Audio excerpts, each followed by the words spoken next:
So I want to do the following.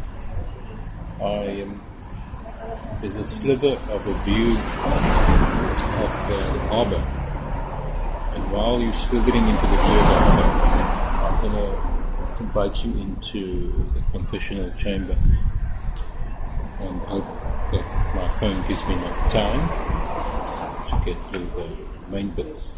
I'm enjoying the challenge of the phone, just as I'm enjoying the challenge of the car. Both keep me very humble and prayerful. While you're in the confessional chamber, do you mind closing the door behind you and signing the document that says that whatever I say to you now will not be repeated? I'll give you a few seconds to figure all that out for yourself, and then we'll get started. I have been, for those who do know, I've been struggling with exhaustion, and it's gone to some sort of a critical state. I almost feel as if there has been something wanting to break, something wanting to give. I go to bed at 9 at night, and I wake up at 5 in the morning. And up until this morning, I would wake up tired, sore, shoulders, body sore. From the morning onwards, we'd have to figure out a way how I was going to make it through the day. John Mason calls it concrete legs, where you wake up heavy and you drag yourself to the first encounter. This morning I woke up feeling slightly more of myself, and I can trace it back to an event. From about 9:30, 10 o'clock I think it was, until 1, we chatted non-stop. And I missed his mum's funeral, and his mum and my mum were best friends. His name is Ruben Ringquist, and we chatted non-stop. The topic of mental health popped up a few times in relation to his sister. And I must say to any of those that's in the confessional chamber with me, you've got to be talking about your shit to someone. You've got to be writing it down. Smoking and drinking, the usual way of dealing with stress, just doesn't cut it. On we go. The things that are making me tired, and I'm just going to touch on two things. And then I'm going to touch on an idea that came to me this morning. The camera's still good. The sliver's still there. I had an encounter last week that played itself out over a few days. I committed to storytell along GBV lines, and had a few people that I wanted to interview. And in the very beginning, the person that I wanted to interview, she had a deep story to tell. I met her when we were still at Sunny Acres, and now she was looking like she was in a better space, and she was hanging out with a guy that I know, and they both were living at the library. So one day she said to me, I'm ready to tell my story.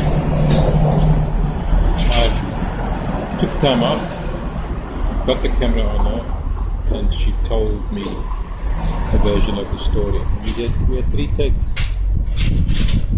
Partly because of my low resources on my camera and my own spirit, I deleted the video because she was basically just telling me what I already knew. There was nothing there, and we were going to use this clip as an ad. The more I thought about it, it came to me that one of the reasons why I was puzzled as to why she was so resistant to tell her story. It was only days later that I realized that the person that she was sitting next to played a role as being the abuser in another chapter. So the story was ongoing. So now we've had to stop the storytelling and get another process going in terms of getting her into the safe house. And this is the sort of stuff that keeps me both energized and depleted at exactly the same time. It stretches me. way beyond my capacity. Another bit that stretched me way beyond my capacity. And I'm feeling better now after being stretched. I'm going to watch the traffic patterns, and when I see big vehicles coming by, and I'll just not say anything. And I'll switch to the other camera soon. So we got to the end of our pig chapter, and one of the reasons why is because my son, his favorite chicken, got eaten, and he witnessed it, so he decided the pig must go. And the next morning I got an SMS from my son's teacher wanting to rehome the pig. Initially I was very anti-rehoming. The main reason for that is because the people doing it are vegans. And there's a set of politics, food politics, that are present with veganism that I'm not cool with. One thing I was cool with was them offering to pay me money for the pig. So with a hard heart, with a really heavy heart, I agreed to get rid of Leslie. And now I'm glad I did. But what a process. They locked up at 6 o'clock in the morning. They came with the Kio Picanto, fetched a 65 kg male pig, and there were 3 of them, 2 females and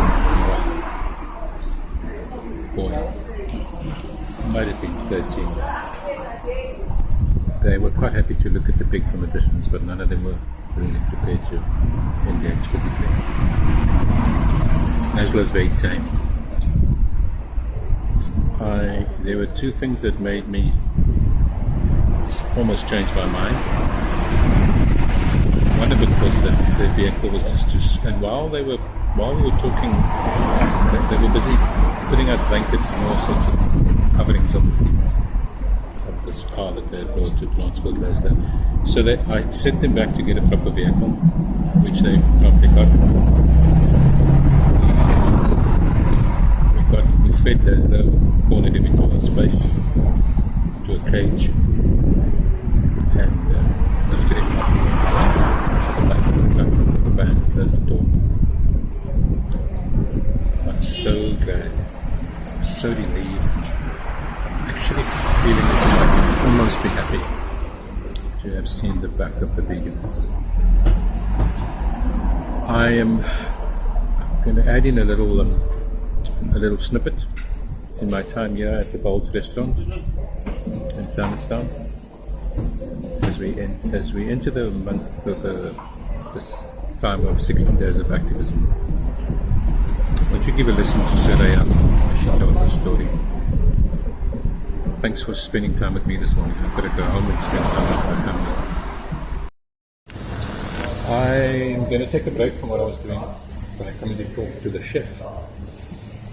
And her name is Saraya. She'll tell us her story, and then I'm just going to throw questions at her. And the first question I want to ask is, Saraya, just tell us your name and your surname and where we are today and what is on offer in terms of the breakfast menu. Hi, good morning. My name is Suraya. My surname is Lewis.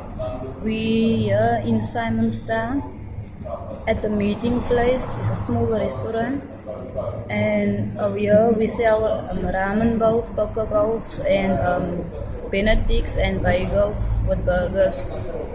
And for breakfast, what can we have? Breakfast is we got the full English breakfast, and we got a classic breakfast. So this is going to be a very unusual kind of interview.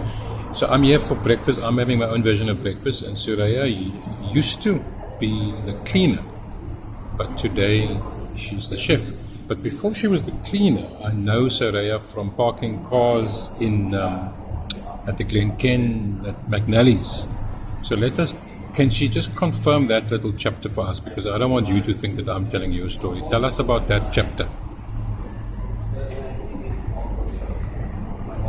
I used to focus in Glenken and in Simonstown, but then COVID got in, and we moved to Happy Valley, and this where I start to change my life. So the last question that I want to ask her is a big question. She's been married, she's been divorced, and now she's got a guy in her life who I also know. And I just want for you guys to know this marital story where she's now going, the 7th of February, you invited to a thing. I'm inviting you to a thing, but you must financially contribute, because it's going to be a wedding ceremony. So you've just discovered something. Just tell us what you've discovered and tell us the significance of the 7th of February. I discovered I'm pregnant again, and the 7th of February is my 3rd year anniversary, and me and my husband is getting remarried. Fantastic. So we're going to share all the details with you guys. You can play a part. There's a lot of roles to play. There'll be more details to follow. Thank you.